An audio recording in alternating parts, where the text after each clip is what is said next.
Yes, I did a test.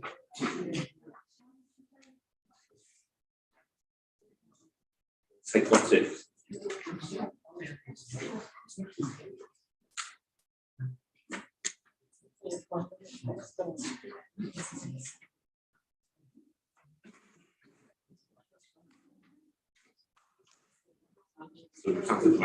Yeah. That's right. No, sure.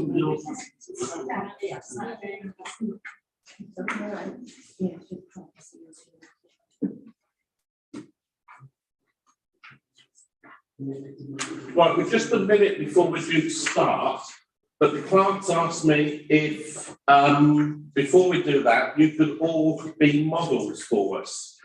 Looking out across the room, I'm wondering if she's lost it, but you never know. I think we should join. So you've all got some A3 sheets that show demonstration of the, that's it. Now we need to provide evidence apparently of this consultation. Yeah. Or just that we're consulting. That it has happened, yes. Yeah. And the annual meeting, the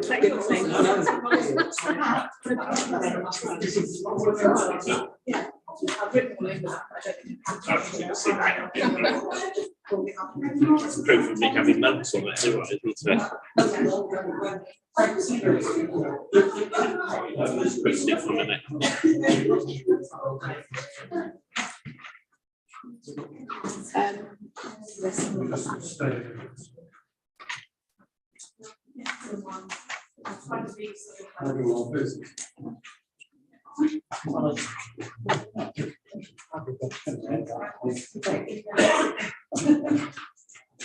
Okay, so after 3, 1, 2, 3.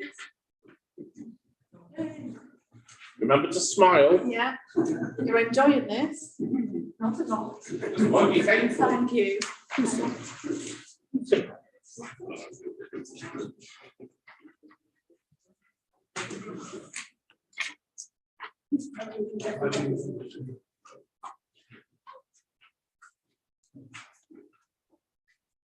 Okay, and date of next meeting.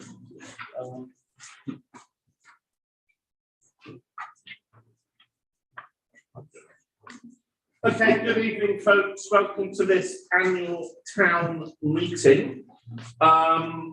So the annual town meeting is a bit different than most meetings that the town council has. The annual town meeting is the opportunity to the council to report back to the residents of the town about what it's been up to over the last year. So this evening, what we will have is a series of reports, some from councillors that I hope to keep as short as possible, and some from the organisations that we have been working with and have been delivering services in our community, which I think far better represent the fantastic stuff that goes on here. So we're going to talk to some of our grant recipients and community groups that are doing things. I need to remind everybody that we are live streaming. You're being broadcast to the world at the moment, and the millions, well, 4 people who are watching us are able to see and hear everything that happens. Now, this does include, with the way the microphone systems work, if you lean over and whisper to each other. In fact, the way the microphone systems work, it may well pick your whispering to each other up clearer than the person who is currently speaking. So if you are going to lean over and whisper to somebody, please goodness make sure it's something you're happy for everybody else to hear either now or later, because it will be going out. The other thing I will say is one of the peculiarities of the audio system that we have, which was with everything virtual that we were looking at, is there is no in-room amplification. So when you're speaking later, we will ask you to stand up when you speak and make sure that you speak quite clearly and loudly, because otherwise some people may struggle to hear. And very lastly, I've welcomed questions during the meeting. I'll announce when we're sort of pausing questions on each thing. If you do want to speak, if you could stick your hand up, And if you are watching us via the web, what I'd ask is during the meeting, if you have your camera off, and if you want to talk at any point, please turn your camera on. That will work better than sticking the hand function up in Zoom because it appears so small on the screen, we won't necessarily notice it. So I think that's covered everything I need to cover.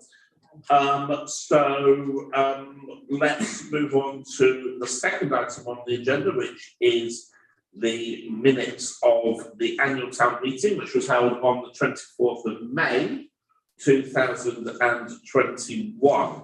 So, did anybody who has read those minutes see anything in those minutes that they feel are inaccurate? Is everybody happy that I can sign those minutes as a true and accurate record of that meeting? Yep, I'm not seeing anybody dissenting, so do I need to do those now? I'll then number. You're on the pen. Just on one side. I'm just looking on one side.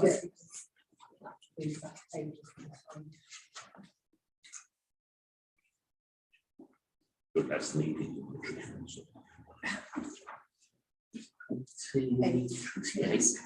Christmas. There you go. Okay, so reports of the town mayor. I intend to talk for as little as possible, which will come as a shock to most people who know me. But there's been regular reports going out in the town council newsletter through the year, reporting back on what the council has been up to. And as I said earlier, I think tonight is more about the community than it is about councillors wittering on. I will just say that I'm delighted that we started making progress on getting things open. I was asking earlier on today when I was in about the bathroom toilets. The roof, I'm told, is now complete or will be today or tomorrow. And then there's just some decorative stuff, but we hope to have those open within the next few weeks. The really exciting eco toilets that we've ordered for King George to go by the pavilion up in King George V, bringing a public loo solution to somewhere where it is sorely needed and in a really environmentally friendly way. And I think that's a great statement by the council with regards to its ecological ambitions. And finally, on public toilets, obviously the work has been done to try and make the marketplace ones work better.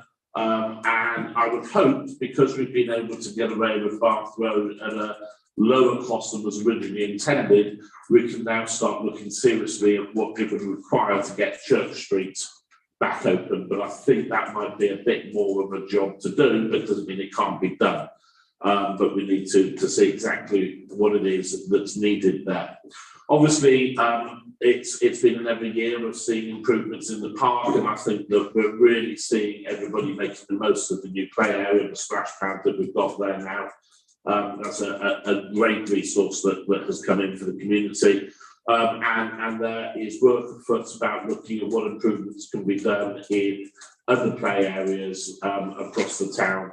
And I'm delighted that we put a healthy sum of money in the budget this year or for next year to be able to really revamp some of those and see the improvements go in that are needed. We were so close to opening the gardens behind the chapel. Then we're finally done on this side, and I think I actually signed the lease. But tragically, one of the trustees from the other side who was handing it over passed away, and we've now got to wait for the legals on that to be sorted out. But hopefully that will be open as soon as it's possible. That was another one of those moments, like when I got the phone call about them tarmacking over the water at Bath Road. The town, as ever, has looked magnificent.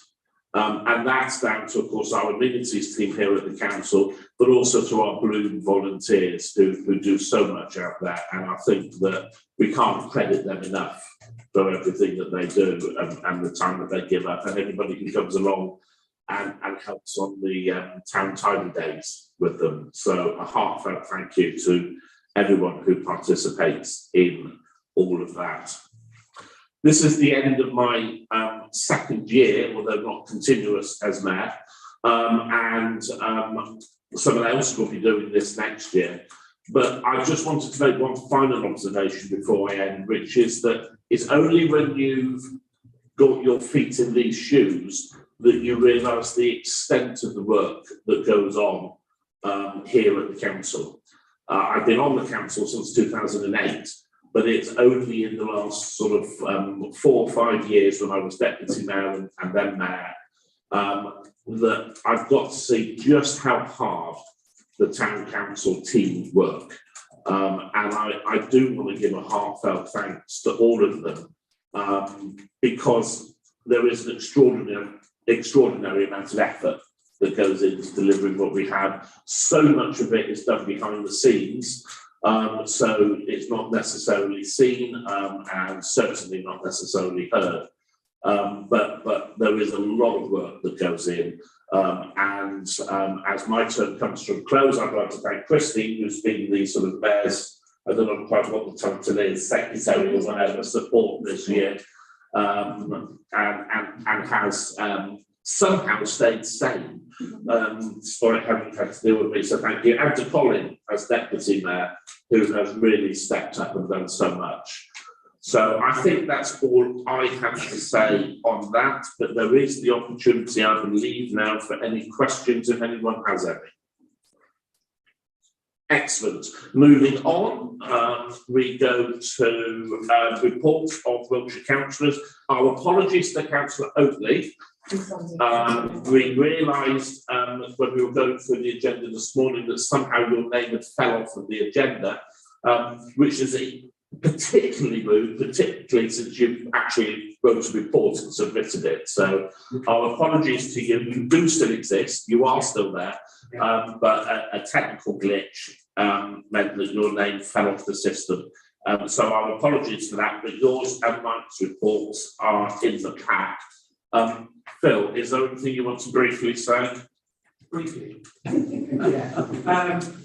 Obviously, it's my first time I've given a report to Wiltshire Council. It's a town case, so I did have a example prepared, but I'm just going to give you a verbal sort of brief really to keep it fairly swift. Back in May when we were elected, I was fortunate enough to be asked to join the cabinet, working for the Richard Kerr. And my responsibility is strategic assets, housing, and asset transfers. Now, as I'm sure John can tell you, asset transfers maybe not move as quickly as I'd like, but you have to live that. It's about as fast as the cabinet construction was. It's happening. But anyway, there are two things I particularly want to talk about a little bit there, the strategic assets, perhaps also in housing. That has afforded me quite a few opportunities, particularly with Melksham, really. We've been able to push forward the Melksham House works, which have plans and substantial investment. You all know about that, so I'm sure everyone's Melksham is actively, so I'm not going to go into any detail, but it's very exciting and fortunate to be heading those up in Wiltshire Council when they've been bringing that sort of like local knowledge really from my life. And likewise, the other two buildings in town which I want to keep at the forefront of the agenda, of course, the library and Bloomfield. So as those two buildings, the services decant into the campus, I want to make sure that they don't just sit there alone, they do become recycled and make better for the community inside. So we want to have those sat around and able to make sure that happens. I've also, sorry, John, I said I'd keep it brief, I'll give it very briefly. But I'm also able to push forward some pretty important policies, I think, for biodiversity maintaining and tree planting. So hopefully you'll be hearing more about those in the future. I'm also this year chairing the area board, which has again allowed me to work with the others to make sure our local community groups are receiving support. We also have £11,000 currently in our public open spaces network fund. So if anybody is keen on applying to that, that is available. It's an area of the budget in addition to the other funding we have, and that's for basically public open space projects. Moving on, I'm going to leave it at that for now. This is all right. But, thanks very much for your time, John, and thanks everyone for participating. Thank you, Phil. And finally, I must apologise, I didn't get a written report submitted as a Wiltshire councillor this year. I won't repeat things that Phil has been talking about, which are common across all the areas. I'm continuing in my role on Wiltshire Council this year as chair of the Children's Select Committee. What we do is we're the scrutiny panel side of things at the council and hold the cabinet to account. We have great fun meetings, sitting Phil in one direction and then shooting arrows. Now, it's much more constructive than that, but it is a positive role. And I've also got the role of chair of the Adoption West scrutiny panel. The government imposed a new system on local authorities where we had to have regional adoption agencies instead of adoption being done by the individual principal authorities. So we're in a regional adoption agency called Adoption West, which is unique in that it is the only adoption agency in the country that is owned by the authorities it serves. So it serves, let me get this right, it serves Wiltshire, Gloucester, Baines, Bristol, North Somerset and Gloucestershire. It's owned equally by those 6 authorities. We've set up a scrutiny panel in a similar way that would happen with a service within the council to oversee the work that it does. They just had an Ofsted, and I was delighted. It was their first Ofsted as a new organisation. I was delighted that they got an overall good, which I think is very satisfactory for a new organisation. Okay, reports from councillors and chairs at town council committees. They can submit a written report. Jack told me you didn't want to add to your written report, did you? Mine's in the agenda supplement. Yeah, he was a good one, he did it at the time. Do you want to read it out? No. Okay, reports from councillors, chairs of town council committees. So, Asset Management and Amenities Committee has been chaired this year by the Deputy Mayor, Colin. Thank you, Chair. Good evening, everyone. I've already ticked off toilets, so I don't need to talk about toilets because our mayor has told you that. Sorry. No, thank you. But King George V Park, that's the first thing on my list because that's one of the sort of high-profile things that people are particularly interested in. As the mayor said, with council work, a lot goes on in the background, and that's really been the case with the park. But various things are coming toward conclusions, and obviously the cafe is a subject of interest. It isn't just being left.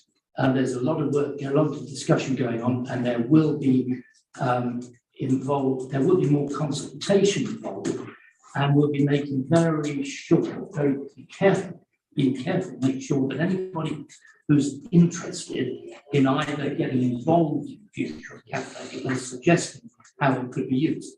But what we are committed to, we're committed to doing something very soon, short term, involving only expenses necessary, and the main thing there is the repairing the water heater, which one has to have working to operate any sort of catering environment.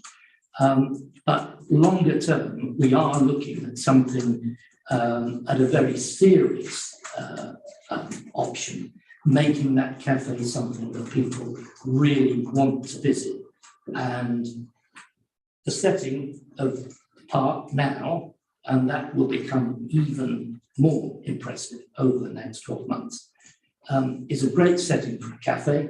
And we want people to come to the cafe because it's worth coming to, not just because they're after a quick snack because they happen to be in the park. But of course, those are welcome as well.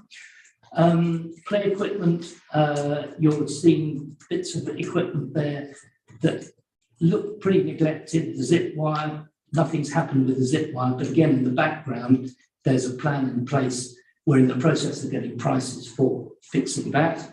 The slide that again has appeared just to be left and fenced off. The reason for that is there were issues with the actual structure, but that is now there's a plan to actually put that right and open that ready for the summer. The maintenance building plans have been approved, and work on that is going to start in months, weeks. And so that we're going to see the back of the shed, the old shed that's been there for many years in its current state, and we're going to see a modern compound spring up.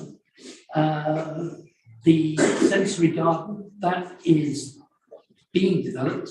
There have been issues that we've got to overcome in terms of some ground condition, but as soon as that's resolved, you will see that develop, and the reinstatement of the mosaic, and if money allows, some picnic benches.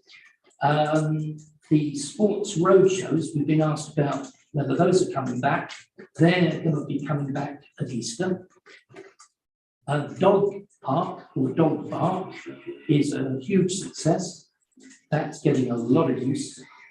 The gated, the recreation area, the gated section of the Bath Road car park, finally we got the barrier locked, and that is now a recreation area. So we're looking at removing the lines and making that an area that can be developed for additional recreational activities. And of course, it acts as a barrier between vehicles and the skate park. So that is now sorted. So although the markings are there, the parking markings are there, it is now definitely not a car park. If you park in the remaining spaces, you do need to get a ticket from the machine down by the Riverside Club. So don't fall foul of Wiltshire Council there. There are signs now, but it's not that obvious. Party in the park. There were plans this year for Party in the Park, but they decided that there still needed to be a lot more work on the organisation side. So we'll see Party in the Park coming back to King George V next year, but not this year. There will, of course, be a Food and River Festival. In the park, work's done on the bollards to discourage unwanted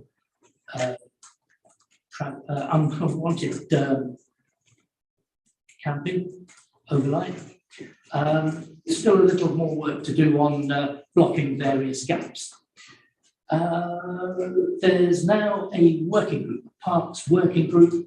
We've moved away from King George V working group, but we now have a working group covering all parks, because we decided that, okay, great things have been done for King George V, things will still be done, but there needed to be attention paid to all the other parks. And there'll be some consultation involved there to make sure that what we do is actually what people want.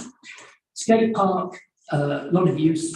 We now have a camera covering that area, and that will form part of our developing CCTV facility, because I know there have been concerns about some bullying and other incidents. It definitely needs to be covered to make sure it's a safe environment. Marketplace toilet, no, they've been covered. Marketplace toilets. Use of the roundhouse, need to mention that because there will be people wondering what's happening to that. We've discussed various options. It's not an easy building to find the right sort of use. It's but we are conscious that it's standing there as a resource. It does need work done with it, work on the stonework doing, which is not cheap. Assembly hall, obviously another point, very interesting topic in which a lot of people are interested in. That has had very careful look in terms of costs and the way it's used. We're very conscious that some very successful events have been held there, and we're looking to the future to concentrate on the way they are run, also having it used more for community events. And again, we are open to suggestions, innovative ideas as well, as to how that hall can be used. Art House Cafe, Melksham Independent News Building and the Assembly Hall do require maintenance work.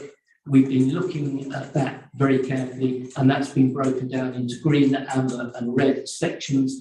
We're concentrating on the sections, on the red sections that must be done, and to keep money for other things. The less urgent issues will be phased in later on.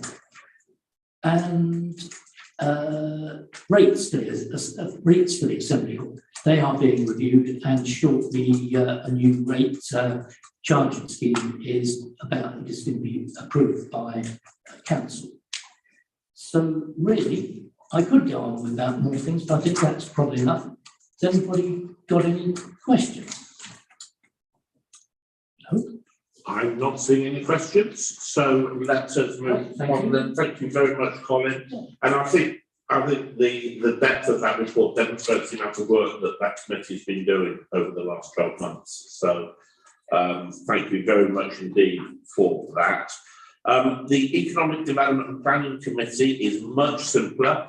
The bulk of the work of that committee, which I chair, of course, is dealing with every 3 weeks planning applications that come forward, and the Town Council making recommendations to Wiltshire Council as to whether they think that those applications should be supported or not.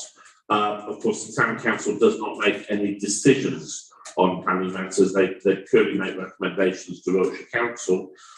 We have had some quite exciting economic development going on. I'm not going to bore you with the details of that now, because Gerald is here and he's going to talk about our Places for People project later on, which really pulls together all of that economic development work, and he will make a much better job of talking about it than I would. So I'll keep you keenly awaiting that. Any questions on economic development and planning? You have in the agenda pack a report from the Community Development Committee. Jack, do you want to just give us the brief headlines, because not everyone's got a full pack? Yeah, so just the brief headlines. Really, I just said that I'm the chair of that committee. I've talked about who sits on that committee, and thank you to Councillor Pondell, who is today, Simon, for being the vice chair and the officers for their support on that committee. We've met 4 times this year. And we've made various proposals in terms of moving forward with the community arts working group, supporting the South Western Blue petition, the Action Blue, tree planting schemes, and soon to organise some Green Jubilee celebration events. But that's a brief summary of what's in the report at the back. Wonderful, thank you. Any questions? Yes. On your Jubilee events, can you let us know the access with Natural House, because we've got games that day, and obviously the Bowls Club and the Cricket Club are all based, I think it was put in the National News, was saying that's the first we've heard of it, and we just wanted to make sure that we coordinate that there will be lots of traffic still coming through, Oakland's also working on Saturdays now as well, but we're reinstating the access for the Cricket Club on early in April. Can I suggest the best way of dealing with that is for you to liaise with the town clerk, and then we can make sure that all those things line up. Yeah. Anybody else? No? Okay, so finance, administration and performance. Where's Safi hiding to there? Yeah. Good evening, everybody. So first of all, I really enjoyed chairing what is quite a challenging committee. It's always interesting talking about money. I'd like to thank my fellow councillors who sit on the committee with me, and especially Jackie Crondell for her help as vice chair. So just to give you a brief outline of what we do. So we are responsible for scrutinising the finances of the council, examining financial reports, budget reports, and checking expenditure against the set budget that we have for the year. Another major part of our work is looking at grant applications. And so this year we actually awarded just over £24,000 of grants to 43 different community groups.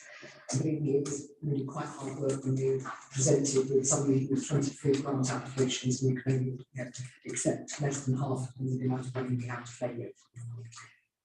We have regular grants, those total over £32,000 this year, went to the likes of For Youth, the Christmas Lights, Food and River Festival, and it's great to see a huge amount of support for our local community groups and to be able to oversee that.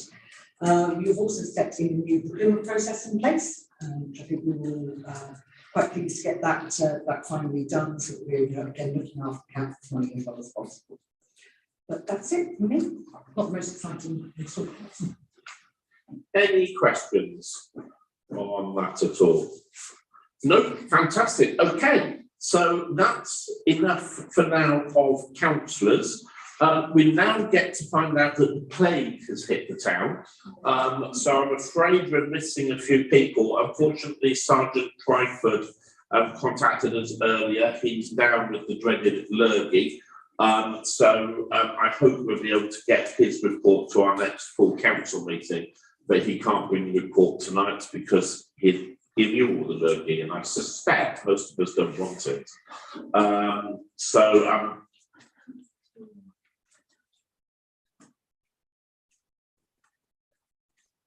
Okay, so the clerks just say what will happen is a printed copy of his report will get attached to the minutes of this meeting, which will go out on the website, and it will be available for people to be able to see. So then we've got a whole chunk of reports. Oh no, he's on his way. Now we've got a whole chunk of reports from groups who received grants during the year. So there's a good bulk of good reports there. When you read through those, I think it's really heartwarming to see the good work that the council's money has been spent on. I think I worked it out, Safi. It was something like about that £24,000 of grants that your committee gave out. We had something like about £94,000 worth of applicants for that. So it really demonstrates the need that's out there for supporting those groups. So section 7, there's a whole chunk of reports there. We don't necessarily have people from those groups to answer any questions that people may have on those this evening. What I intend to do, though, is when we have taken the verbal reports from some people who are present to report against them, I'll then ask if there's any questions on all of the grants, and if there's any for people who aren't here, we can get a written response to those questions afterwards. So I'm going to move on to item 9, which is presentations from groups who have received grants during the year. And I think our first group to talk to us is Help Counselling. Do we have someone from Help Counselling here? They needed to go first because they had to leave. Okay, in which case we'll move on to Alzheimer's support. Can I ask that you give your report just to make sure we get everything picked up for those watching? You just want to come a little bit closer to these sort of UFOs that we've got in the room, and then that will pick that up. I have got a reasonably loud voice. I hope you all hear me. Firstly, on behalf of Alzheimer's Support, may I thank the Town Council for your very generous grant in September. As with all charities, the last 2 years have been extremely difficult, with fundraising events being practically non-existent. However, all our groups and day clubs are now back up and running. Movement for the Mind in Bower Hill being one of them. These groups are essential for people living with dementia, as they often give up on hobbies and exercise because of lack of confidence, mobility issues, and social isolation. They attend with their carer, often a family member, who along with the volunteers also exercise. A trained instructor does an hour of exercise to music, mainly chair-bound, but involving different activities and equipment. It's quite hard work, but it is followed by coffee and cake. And of course, lots of chat where members share experiences. This being especially important for both the client and the carer. We have recently seen an increase in numbers. This is mainly due to the delays of diagnosis caused by the pandemic, with many people reluctant to go to a GP with just a problem with their memory. Of course, volunteers like myself have also been unable to hold memory awareness sessions. These were at the surgeries or give talks to local groups, which we used to do on a regular basis. So if any of your groups or organisations would like a Dementia Friends session, or there's nothing wrong with my memory talk, please contact Alzheimer's Support, either by phone or online. And I have bought 1 or 2 leaflets of all the things that we get up to, plus some leaflets about movement for the mind, if anybody would like to take one at the end. Thank you. Wonderful, thank you very much, and thank you for all the work that you do. I remember when I did a Dementia Friends session, Yes. it was very eye-opening Yes. as to the extent of the issues that are there that you just wouldn't think of without. So, yes. And the important thing is, of course, people as they get older all worry about their memory, but with no one to go and ask at the moment what they should worry, when they should worry. I'm Anne Robertson, and I'm the Trust and Grant. Apologies. Yes, that's another thing that, of course, is useful to have a talk about. Did you say hi, I'm Anne Robinson? It would be the perfect line for you, obviously. Thank you for all that you do, and I do wonder actually, perhaps something that as a council we could think about is a Dementia Friends session for our councillors, and bring you in. I could certainly, I'm sure, do with a refresh. Yes. It's been a few years ago, and I want to try and avoid the obvious joke about having forgotten, but. You know, these things, you know, and actually knowledge moves on. So, and one of the things about decision making is that we need to consider things which perhaps we wouldn't normally be considering. So maybe, Linda, that's something that we could look at and tie something in with one of our council meetings sometime. Yeah. Oh, it was fantastic, the session I did, I remember. Right, so I think Anne Robinson's waiting in the wings to talk to us about Dorothy House. She unfortunately, again, got struck by the dreaded. I'm Anne Robertson, and I'm the Trust and Grants fundraiser at Dorothy House Hospice.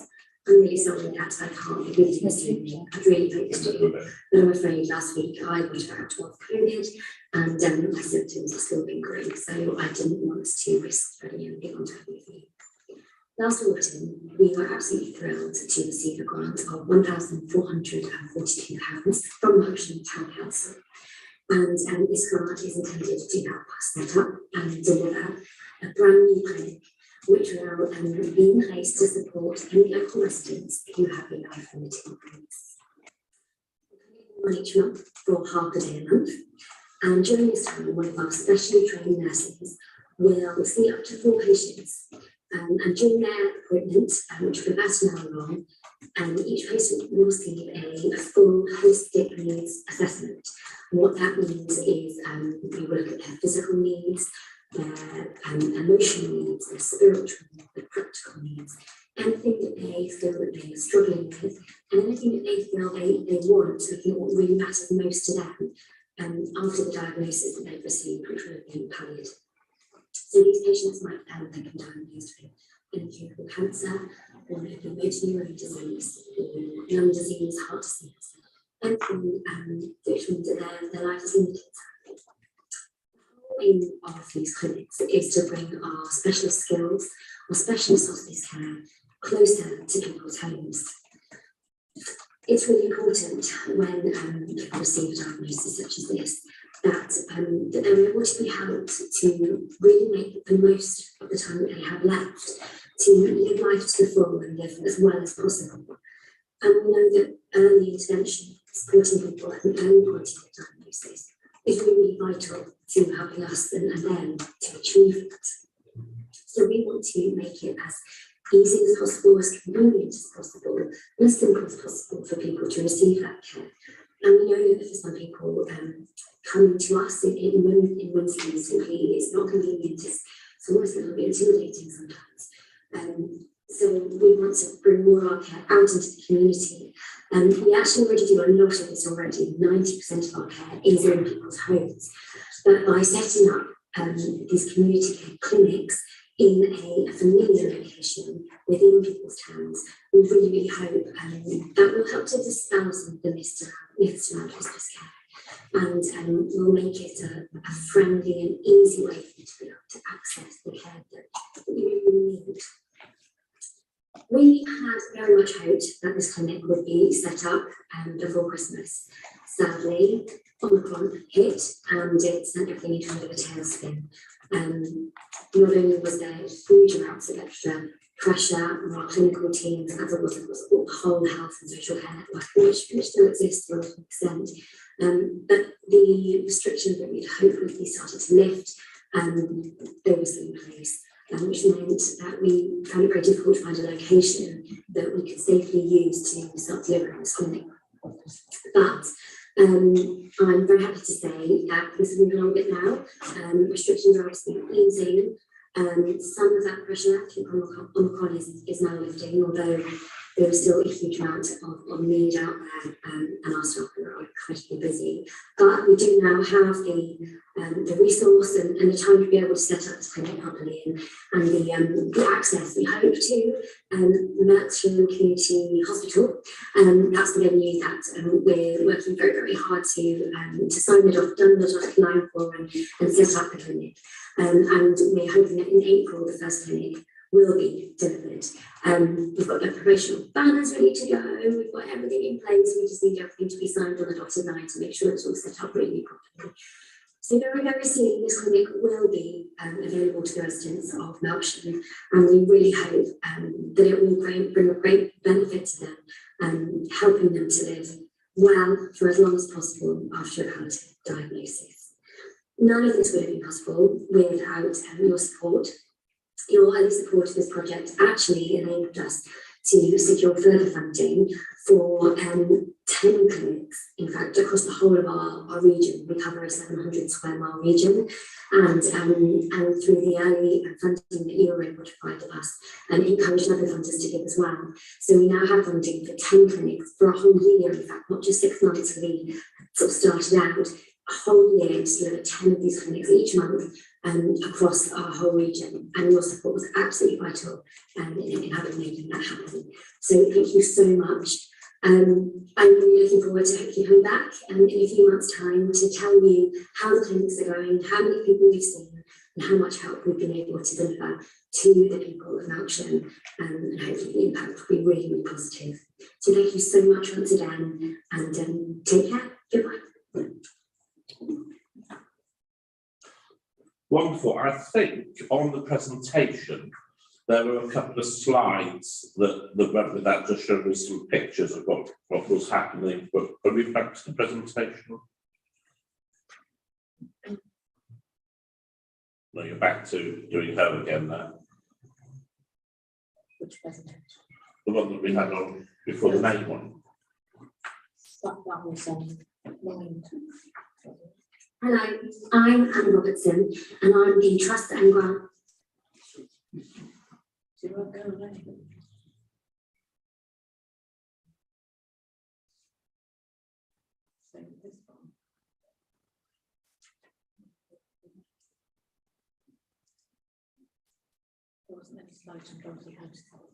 Oh, I thought I saw something.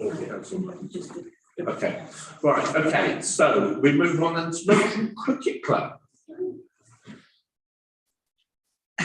Hi. Can you come forward then, so Yeah. just to make sure that we're picking your sound up, so we're not getting everybody picked up from. I'm Debbie from Melksham Cricket Club. We've had quite a few grants over the years, and we just, at the moment, we've just put in the nets for the new net system at Melksham House.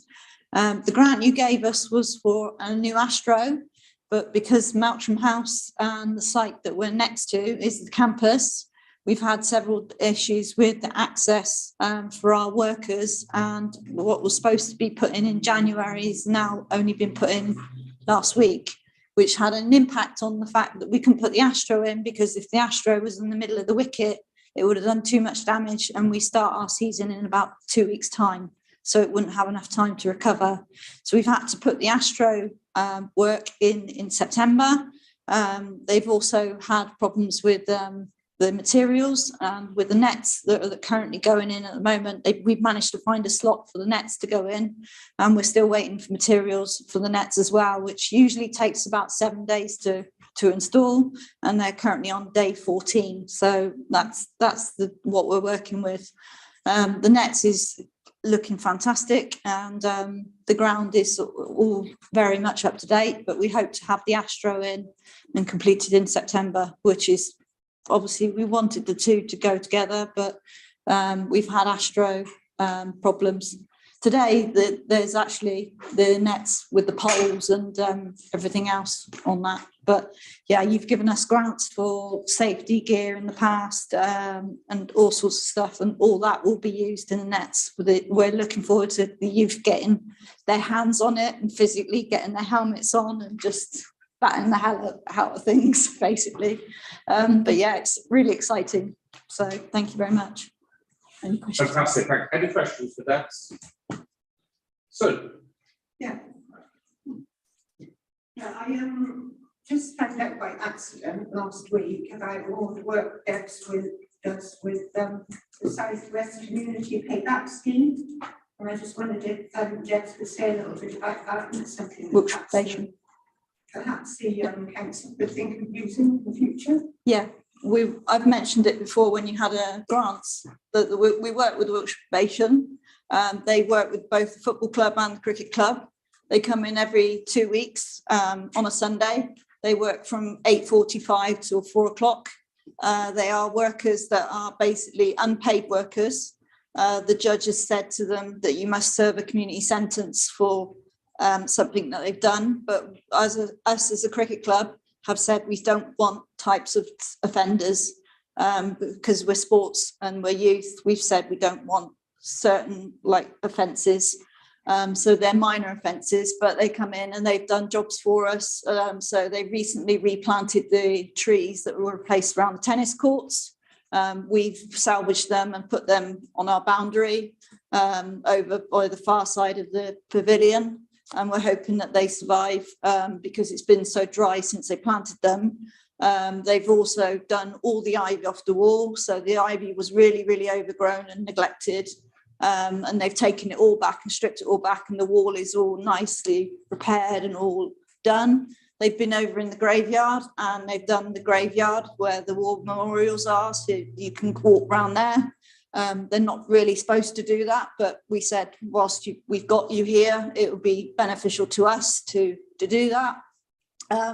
They've also done cutting and mowing. They've been trying to have a mow at the Bund, the new mound, because it's got really, really long. And our groundsman is basically saying, look, if it gets any longer, then ID Verdi won't be doing it. So they've had a go at that. But our ground has never looked so immaculate. And it really is quite pretty to sit out there. And they've also worked on a corner as well, which is a Kendall corner.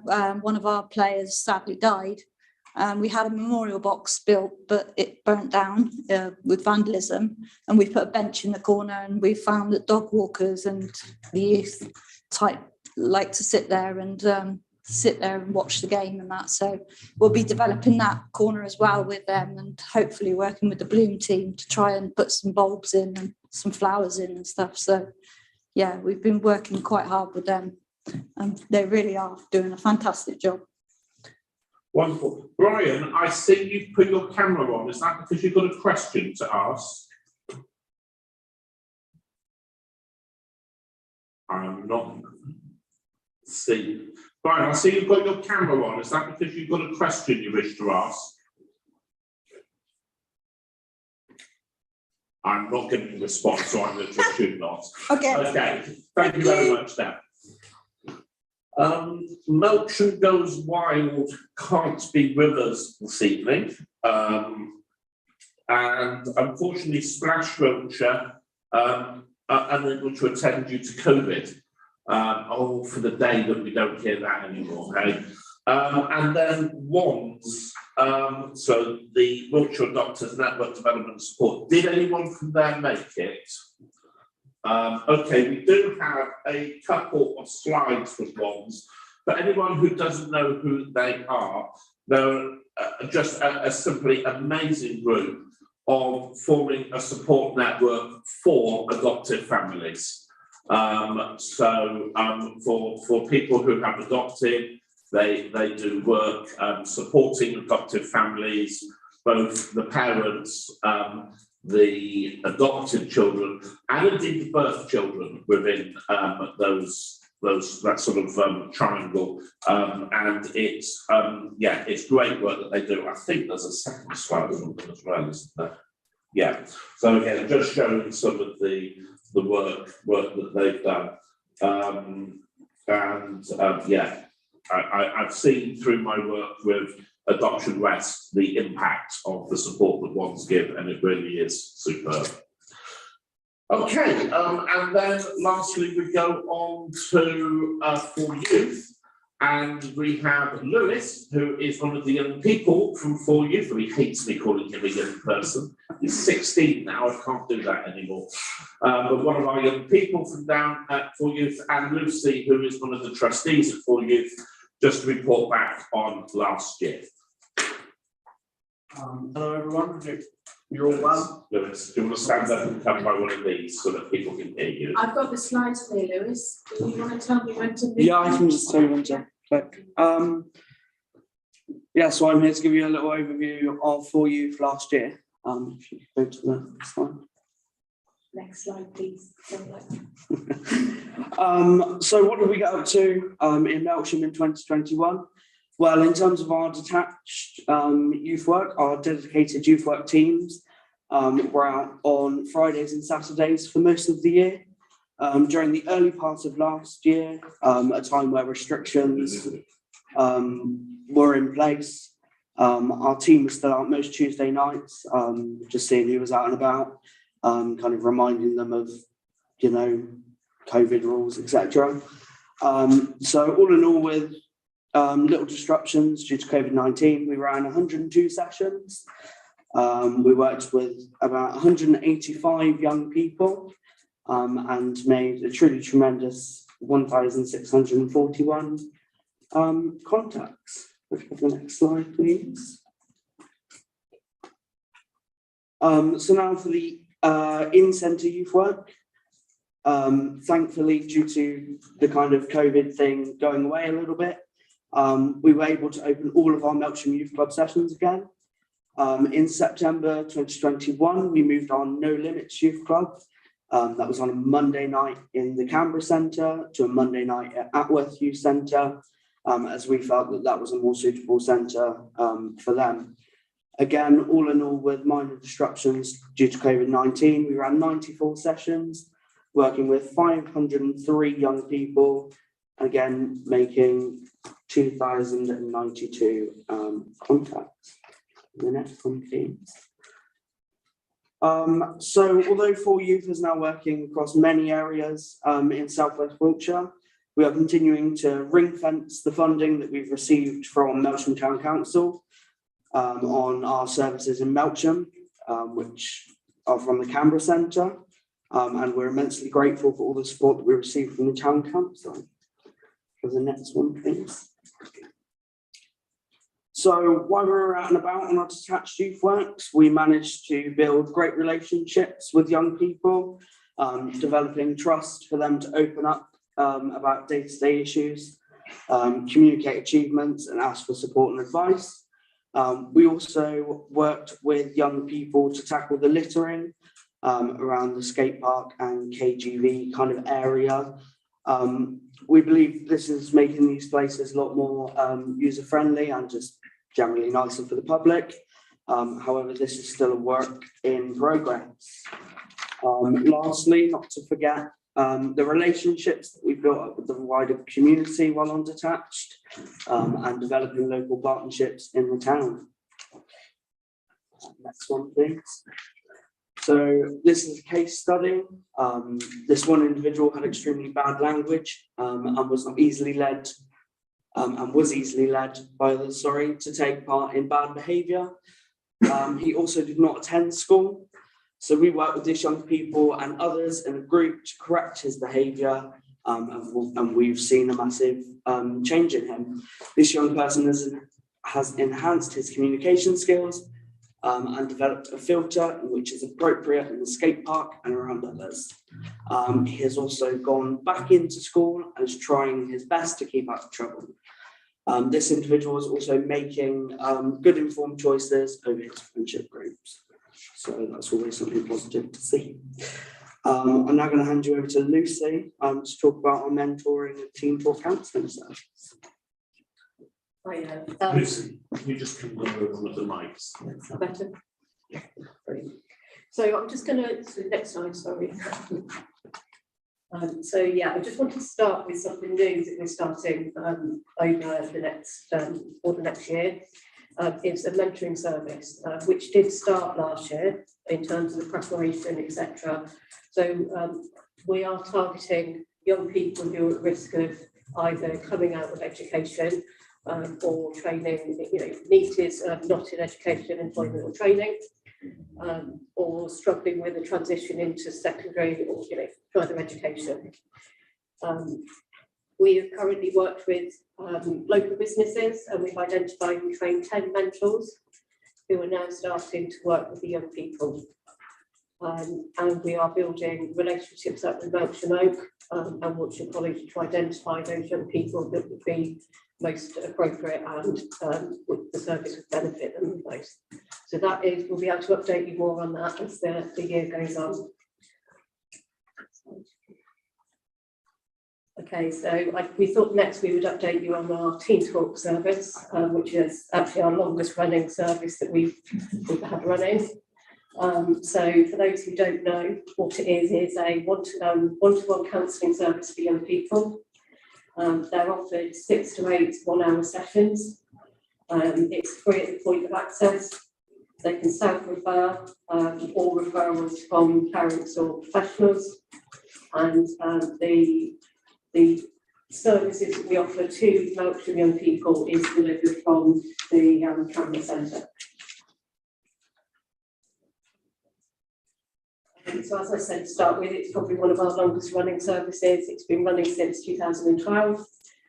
It was initially commissioned from Off the Record, who are a Baines organisation, but from January 2019, we've been delivering it in-house.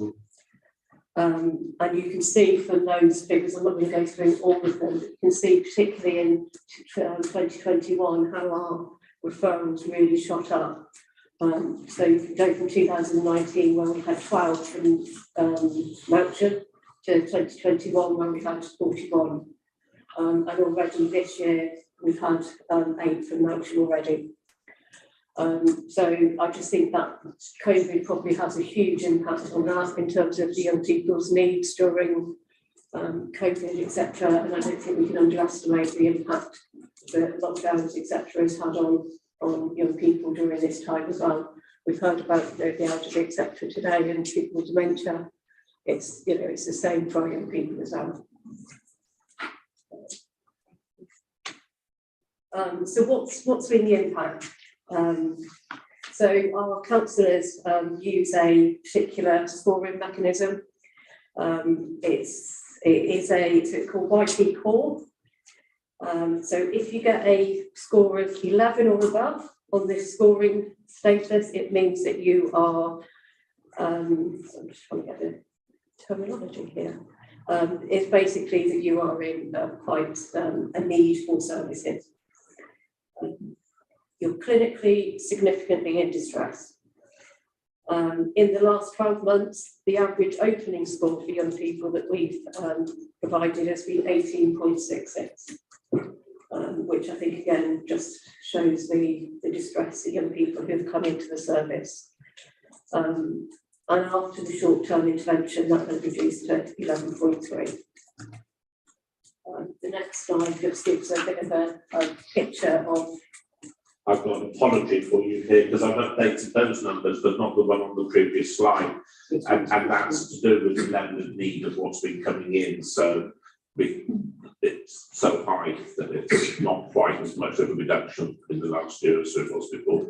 But it's still quite a reduction still, isn't it, in terms of 18 to 14? Yes. But absolutely, I think that, like you say, John, it's the impact of COVID, lockdowns, isolation, etc. Okay, next slide, please. This is the feedback of what some of our young people have said. Amazing service. It's helped me open up my feelings. They don't judge me. It's given me an opportunity to talk more about things that I can't talk to others about. It has taught me new ways to cope with my anxieties and episodes of low mood. It's made me realise that I have great people around me that love and support me. It's helped me to feel confident, more confident. I feel better able to cope, and I felt notably less anxious with things that I would have made me feel anxious before. It's helped me. Out of all the attempts of therapy I've had, this has been the most helpful. I'm happy with the service I've received. And then the last one here that it's talked about is they would 100% recommend Team Talk to other people. And I think for some of our young people, that's a huge thing to say, that they would recommend some form of counselling to their peers. And then Catherine is really understanding women. So, okay. And I'm going to come back to Lewis now for our final bit. So, thank you. So in terms of future work, these are just some of the things that we plan to kind of work on. So that's our juniors and seniors youth clubs. They will be continue to be based at the Canberra Centre in Spa Road. Our mentoring project, like Lucy just spoke about. So we hope to expand that and bring in new pupils through partnership working with Melcham Oak. Again, our Team Talk counselling, we want to continue that and look to start new weekly clubs in the near future focused on group support work, particularly for those who have already completed a course of therapy, and potential for future street-based youth work in Melcham if suitable funding can be identified. Okay, so did anyone have any questions for Lewis and Liz? Liz, Lucy, Des. Have you advertised the Team Talk on a poster or anything? Because we would love to have a poster across the cricket club, but we thought about actually getting the cricket club, football club, and rugby club together and speaking to our teams, or saying about your Team Talk, and not just the other two. We've got in sports facility, doing working with you in some way. Yeah, we would be very able to. Clubs obviously got loads of teams, they're quite big, and they might be able to open them up better than school. I don't know. I do think it is a different setting that some of our young people, like one young person said, it's the best approach they've had for them. Some young people find it hard in school. No, I meant sort of like the posters. Okay, sorry. The club and the rugby club and the cricket club. Yeah, sort of like rather than seeing them at the school, they might sort of engage in them better. Yeah, we can get you some. Posters. We've got some small cards as well, so you know the young people. Yeah, because So when just you're give them your out, mates, so. they're not allowed to pick up a card or take a photo of the poster, but if you're at a foot club, road club, or cricket club, you're on your own kind of thing, you might just snap that photo later on your phone. Then we'll get those. It is worth adding to that actually, ironically, the biggest challenge with Team Talk is capacity. And we don't advertise the service. But we still have huge waiting lists. Yes, getting the word out there is important. But it's just about being able to resource the councillors to be able to meet the needs of those young people. And the demand, as you saw from that slide, has gone up. And I mean, this year, we're 3 months in and we're already demonstrating we're going to be at the same levels as last year, if not higher, which is quite frightening when we think about how we're going to resource it. But anyway, okay. Any other questions for Lewis or Lucy? Yes. Can I just say congratulations to them? Having spent all my working life in education, many years as a child protection officer, I think what you've done there makes me feel quite humbled, and I congratulate you. Well done. Thank you.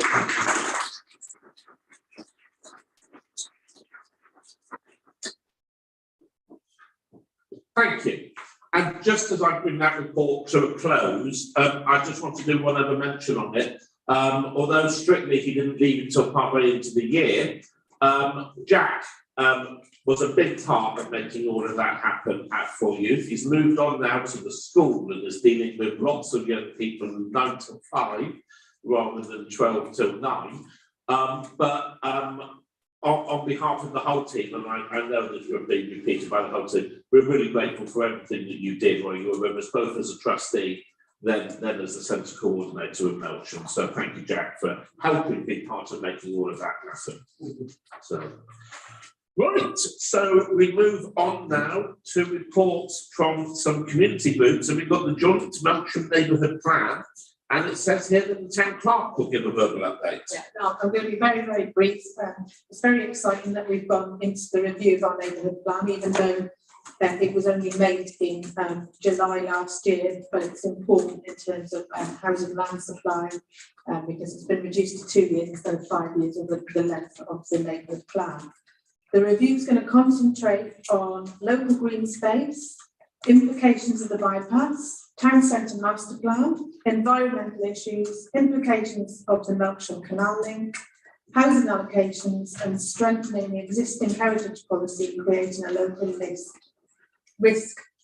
So what we will be doing is consulting with the public, and we'd very much like to get you involved because you probably know parts of Melksham and you can identify any assets that you think should be protected or at least mentioned. Green spaces, we're trying to identify them and preserve them. The town centre master plan, that will be quite a huge piece of work to try and shape how the town centre moves forward.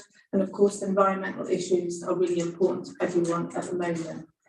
There'll also be some work on a housing needs assessment, and our housing needs assessment, it's not about number of houses, it's about type of houses. So that'll be quite a detailed piece of work trying to establish what type of houses Melksham needs to accommodate its community.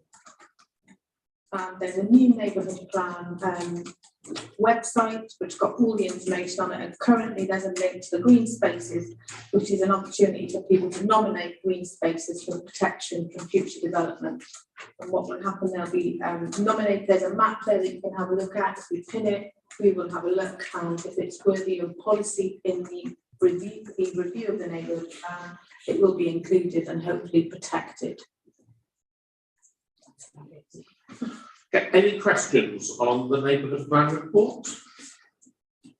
No? Excellent, okay. So we move on to the highlights of the evening. Gerald is here to talk to us about priority for people. This is actually a really important project that the council is putting through. It's really exciting the progress that we've been making on this. So Gerald, do you want to come and tell us what's been going on? Thank you, John, and hello, everyone. I'll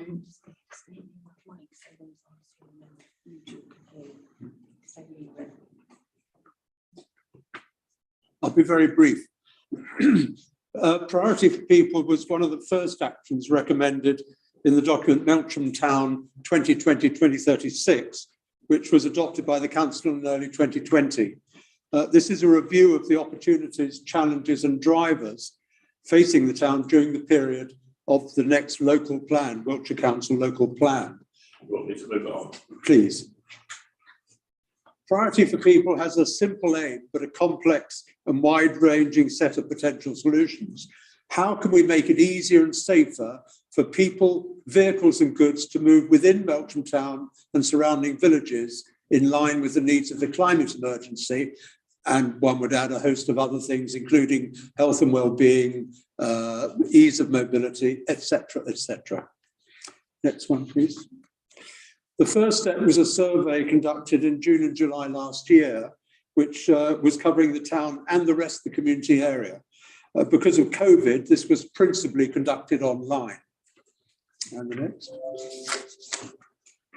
Told you it was going to be brief. Go to the next one. Thank you.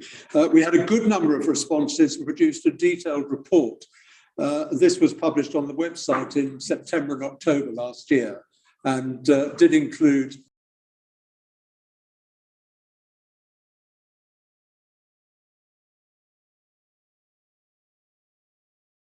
it is 70 pages long and some fairly dense reading, so I recommend it as being absolutely superb for those lazy afternoons. Can I have the next one, John? One of the examples of the surveys shown here, we were for due use Melksham Station, due use bus coach services. We were particularly pleased with the consideration that had gone into the thousands, and I mean thousands of comments provided by those taking part. I don't mean thousands just for those two questions, thousands for the whole thing. But we did get hundreds of comments about why people don't use the railway station or bus services and what would encourage them to use them. So there's some really good material in there and some real gems, and the whole lot were read through, I can promise. John? In October, we had held a workshop to discuss the results, and present were a number of local community representatives, town councillors, and a number of key officers from Wiltshire Council who were really important in helping get through some of the ideas and some of the things that we couldn't do, including discussion about the likelihood or the possibility of a bypass, what the implications of that would be, etc. And the result of that was a long list of ideas and suggestions for a way forward. And the idea was to, for everybody just to throw anything in the pot, plenty of ideas, get ideas thrown in that we could go through. Some of them could be easy to implement, others might be longer and take longer to implement and need funding.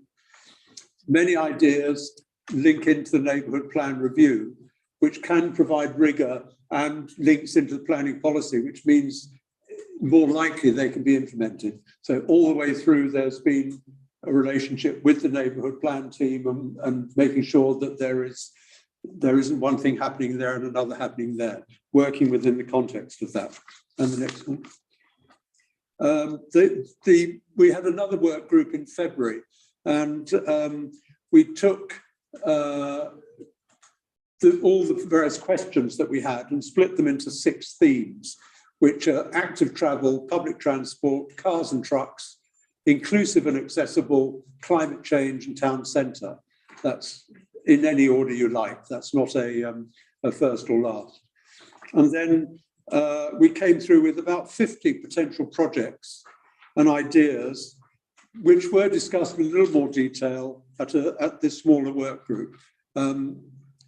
I know that you can't read any of those, which is partly deliberate, because there are just a selection there that makes the picture look better rather than just 6 green circles. But there are about 50 of them. And that was all diluted down from the October meeting that we had. Thank you. And the next steps are now creating a longer term vision for urban and rural mobility, from improving walkability now to preparing more ambitious and far reaching projects for sustainability, well-being and a healthier environment. So we're taking those projects and ideas. Some of them have already been picked up and taken on by the Town Council's Environment and Climate Working Group, which is absolutely right as it should be. Some of them will be embraced within the Neighbourhood Plan Working Group, and we will be liaising with all of those groups and with Wiltshire Council, because some of them will have bigger implications that can only be looked at in conjunction with Wiltshire Council and with some of the officers. So, for example, I've been having extensive discussions with the guy in Wiltshire Highways, who is responsible for the bypass. Whether or not the bypass happens, there's no judgment on that. It's just if the bypass happens, they have already identified in their business plan a sum of money for the town centre. Now, the neighbourhood planning group is at the review group is looking that you heard the town centre is a critical element of that. There are elements from what we've been doing that relate to the town centre. We can build those two and make sure those two are thought of together. And the first details of that will be set before the council for discussion in early May, which is news to most of them. And I'd like to give some, hopefully they'll regard that as something that's useful and helpful. That there is there are a lot of things that can be done. Some of them are very, what we call low-hanging fruit that can be done quite easily. Some of them will be much more complicated and will, on the face of it, be seen to be impossible. But the idea is by mobilizing together and getting everybody working together on these things, we can actually make some bigger things happen that will deliver what we're trying to do, which is to improve mobility for everybody and to improve the town centre and to help with sustainability and climate change as one. So it's a big potential agenda, but we are going to bring it down to something that is actionable and hopefully will get the imagination of the town and the involvement of the community in getting these things happening. I'm very happy to take any questions. Thank you. Sorry, yes, last slide, sorry. There you are. Slide. Sailing off into the sunset. Questions I'd like to ask, Gerald. Graham, can I just come in and sort of make a point rather than a question that some of this sounds very airy-fairy and futuristic, but actually some of that information, that 70-page report, has been so useful already in terms of going through on the public transport side, where I'm involved, and actually looking through and finding what are the issues there, where can we get those things, where can those things be improved, so that the shorter term tactics fit in with the longer term strategy and the whole thing goes forward in sensible use, even the stuff in the shorter term. So thanks for the work you're doing, Gerald. Thank you. Thank you, Graham. Anybody else? No? In which case we say thank you very much to Gerald for that report. I should add that the report of the Merchant Area Board was in the community, it was in the agenda pack. Was there anything you wanted to add to that, Phyllis Carroll? Did you cover it when you did your bit earlier on? I wouldn't say I covered it. I mentioned that we were giving a few grants now. So I'm going to, people can't hear you, so if you are going to say something, can you come down to the mic? Because our thousands of watchers. Yeah, it's fine. Okay, fine.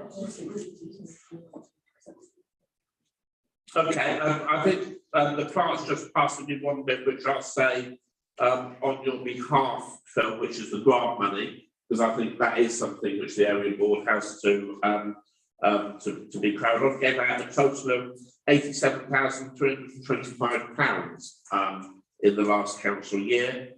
50,738 of that being community capital grants. 10,605 being grants for the local youth network, 8,532 being the health and wellbeing fund, and finally 17,450 being the community area transport group. So yes, that's pretty hefty sum of money there that has been invested back into our community. Okay, at that point, we move on to the final agenda item, which is the open forum. So this is where any resident is able to ask any question that they so desire, if they desire to do so. Anybody for anything? Okay, in which case I think it's my final job to say thank you very much indeed to those attending tonight, both here in the building and online. Thank you to everybody for the work that you've done over the last year, particularly those who came to tell us about it this evening or sent reports. And we will see you in next time we meet. Thank you very much. Good night.